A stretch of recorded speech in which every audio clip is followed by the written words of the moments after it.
नमस्ते साथियों, एक बार फिर से आप सबका स्वागत है। आज के इस वीडियो में हम किसी गोलीय लेंस से अपवर्तन की घटना किस प्रकार से होती है, उससे संबंधित कौन कौन से नियम हैं, उनके बारे में पढ़ेंगे। ये टॉपिक आपके लेंसों से संबंधित जो प्रतिबिंब बनते हैं, उन प्रतिबिंब का किरण आरेख किस प्रकार से बनाया जाता है, उसके लिए सबसे इम्पोर्टेंट है। तो ध्यान से सुनिएगा और समझिएगा।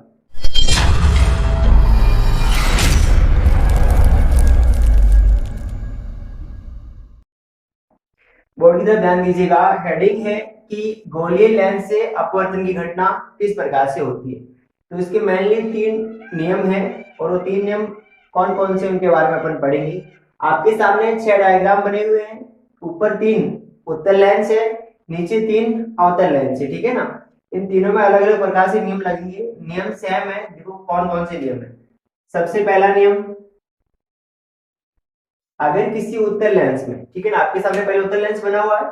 अगर किसी उत्तल लेंस में कोई प्रकाश की किरण मुख्य अक्ष के समांतर आपतित होती है तो वो अपवर्तन के पश्चात कहां से जाएगी। ठीक है, आपके सामने एक उत्तल लेंस है और इस उत्तल लेंस में मुख्य अक्ष के समांतर एक प्रकाश की किरण आपतित हो रही है। अभी आपतित होने के पश्चात अब इसका जब अपवर्तन होगा तो ये कहां से गुजरेगी। हम सब जानते हैं कि मुख्य फोकस से गुजरेगी। अब इसकी मुख्य फोकस 2 है, एक इधर F1 है और इधर की F2 है।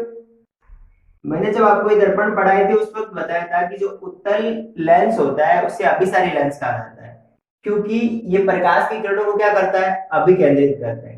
इसलिए क्या होगा कि ये प्रकाश की किरण जो है वो अपवर्तन के पश्चात मुख्य फोकस F2 से होगी गुजरेगी। ठीक है, आप इस नियम को किस प्रकार से लिखेंगे तो लिखिएगा कि किसी उत्तल लेंस में मुख्य अक्ष के समांतर आपतित होने वाली प्रकाश किरण अपवर्तन के पश्चात मुख्य फोकस F2 से गुजरती है। अब यही नियम आप अवतल लेंस में देखिएगा कि अवतल लेंस में नियम किस प्रकार से लिखा है। ठीक है, तो अपन अवतल लेंस में मुख्य अक्ष की समांतर एक प्रकाश की किरण ले रहे हैं। प्रकाश की किरण ली जो मुख्य अक्ष की क्या है, समांतर है। अब ये भी अपवर्तन के पश्चात कहां से जाएगी, तो मुख्य फोकस से जाएगी। लेकिन वापस समस्या वही है कि मुख्य फोकस 2 है, एक F1 है और एक F2 है, तो कहां से जाएगी। तो ये भी मैं आपको बता चुका हूं कि जो अवतल लेंस होता है उसे अपसारी लेंस कहा जाता है। ये क्या करता है, प्रकाश की किरणों को फैला देता है। ये जो प्रकाश की किरण है ये कुछ इस प्रकार से फैल जाएगी। ठीक है, इस प्रकार से ये अपवर्तित होगी। लेकिन जब आप इस अपवर्तित किरण को पीछे की तरफ बढ़ाओगे ना तो आपको ऐसे लगेगा कि प्रकाश की किरण कहां से गुजर रही है, मुख्य फोकस F1 से। अब इस नियम को आप किस प्रकार से लिखेंगे तो लिखिएगा कि किसी अवतल लेंस में, ठीक है, किसी अवतल लेंस में मुख्य अक्ष के समांतर आपतित होने वाली प्रकाश किरण अपवर्तन के पश्चात मुख्य फोकस F1 से गुजरती हुई प्रतीत होती है। ठीक है, मुख्य फोकस F1 से गुजरती हुई प्रतीत होती है। अब दूसरा नियम देखिएगा। दूसरा नियम इसका जस्ट उल्टा होता है।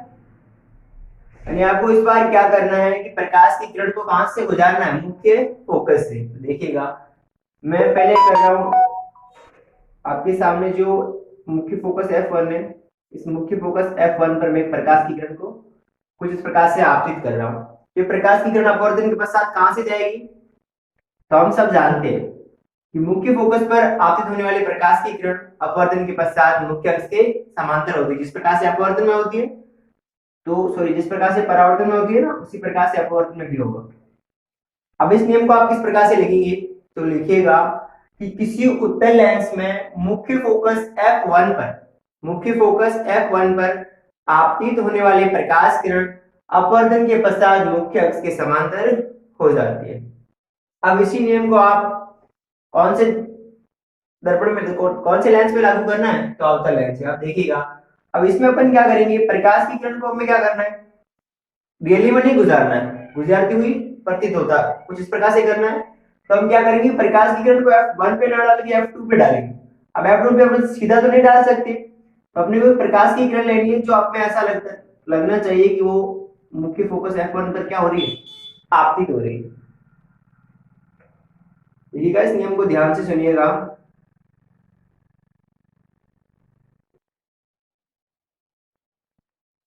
देखो प्रकाश की किरण है और ये प्रकाश की किरण जो है वो मुख्य फोकस F2 पर आपतित होती है प्रतीत हो रही है ना। इस अगर किरण को मैं आगे बढ़ाऊं तो हमें ऐसा लग रहा है कि F2 पर आ रही है ना। तो आप इस प्रकार से इस नियम को लिखेंगे तो लिखेगा किसी अवतल लेंस में मुख्य फोकस F2 पर आपतित होती हुई प्रतीत होने वाली प्रकाश किरण अपवर्तन के पश्चात मुख्य अक्ष के समांतर हो जाती है। अब नियम नंबर 3 देखिएगा। हम सब जानते हैं, मैंने आपको एक चीज और बताई थी प्रकाशिक केंद्र के बारे में, बताया था प्रकाशिक केंद्र जिसे क्या बोला जाता है,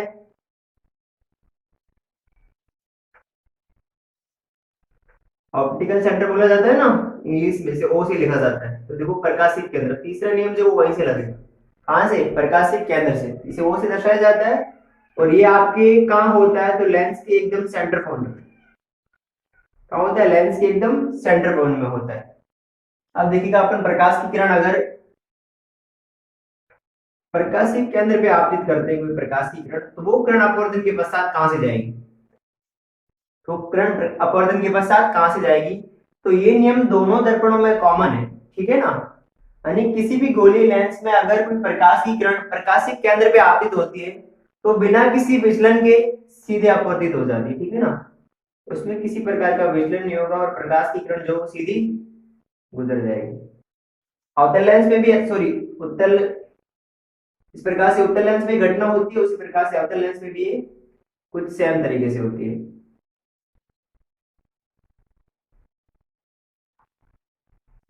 तो आप तीसरे नियम को किस प्रकार से लिखेंगे, देखो दोनों में कॉमन है तो आप एक ही प्रकार से लिख सकते हो कि किसी भी गोलीय लेंस में प्रकाशिक केंद्र O पर आपतित होने वाली प्रकाश किरण अपवर्तन के पश्चात बिना किसी विचलन के गुजर जाती है, ठीक है ना।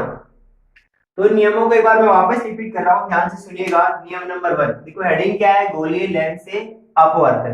देखो पहला नियम क्या है, तो पहला नियम है, देखो दोनों दर्पणों के लिए अलग अलग होता है। तो फर्स्ट पहला सुनिएगा उत्तल लेंस के लिए, तो आपको लिखना है कि किसी उत्तल लेंस में मुख्य अक्ष के समांतर आपतित होने वाली प्रकाश किरण अपवर्तन के पश्चात मुख्य फोकस F2 से गुजरती है।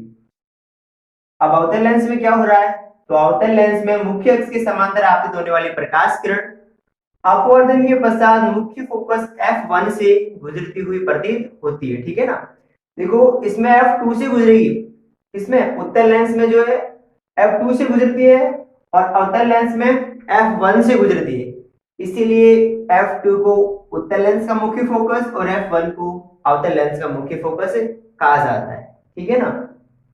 अगला दूसरा नियम है, उत्तल लेंस में मुख्य फोकस F1 से गुजरने वाली प्रकाश किरण अपवर्तन के पश्चात मुख्य अक्ष के समांतर हो जाती है। अब अगर इसी नियम को अपन अवतल लेंस में लगाएंगे तो क्या लिखेंगे, हमें लिख रहा है कि किसी अवतल लेंस में मुख्य फोकस F2 पर आपतित होती हुई प्रतीत होने वाली प्रकाश किरण अपवर्तन के पश्चात मुख्य अक्ष के समांतर हो जाती है। अब तीसरा नियम देखिएगा, तो तीसरा नियम दोनों में कॉमन है। तो किसी भी गोलीय लेंस में प्रकाशिक केंद्र O पर आपतित होने वाली प्रकाश किरण बिना किसी विचलन के अपवर्तित हो जाती है, ठीक है। उसमें किसी भी प्रकार का विचलन नहीं होता है, वो बिना किसी विचलन के अपवर्तित हो जाती है। अब देखो ये जो नियम है ना, ये सबसे ज्यादा आपके लिए इंपॉर्टेंट है।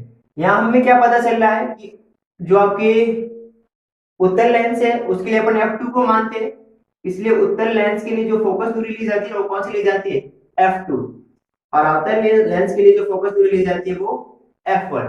लेकिन मैं आपको ये चीज पहले क्लियर कर चुका हूं कि जो फोकस दूरी है किसी भी लेंस के लिए F1 और F2 का जो संख्यात्मक मान है वो समान होता है, यानी जितना मान F1 का है उतना मान F2 का होगा। लेकिन इनके चिन्हों में डिफरेंस होता है। जब मैं आपको कार्तीय स्नेह परिपाटी बताऊंगा ना तो उसमें इनके चिन्हों में डिफरेंस होता है। देखो ये बीच का आपको प्रकाशिक केंद्र होगा, तो प्रकाशिक केंद्र से इस तरफ की दूरियां जो है वो नेगेटिव होगी, इस तरफ की दूरियां पॉजिटिव होगी। इस कारण उत्तल लेंस की जो फोकस दूरी वो धनात्मक होगी और अवतल लेंस की फोकस दूरी क्या होगी, ऋणात्मक होगी, ठीक है। ये अपन आगे पढ़ेंगे जब मैं आपको कार्तीय स्नेह परिपाटी पढ़ाऊंगा।